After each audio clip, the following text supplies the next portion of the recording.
आपण या पृथ्वी तलावर जन्माला आलेलो आहोत आणि काही ऋणानुबंध घेऊन जन्माला आलेलो आहोत. तर काही जे असतात ते अगदी थोडेच असतात, म्हणजे 1-2 दिवसांपुरतं.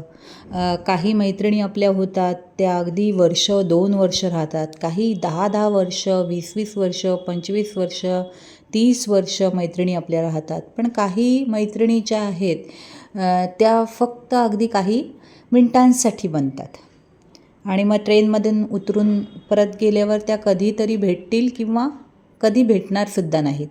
तर अशा प्रकारचे छोटे छोटे ऋणानुबंध जे आहेत ना, ते परतफेडीच्या उद्देशाने झालेले असतात. त्याच्यात कधी आनंद मिळतो तर कधी दुःख मिळतं, पण हे सगळं सहन करायचं आहे आणि आयुष्यातल्या प्रत्येक गोष्टीची परतफेड करून इथून निघायचं आहे.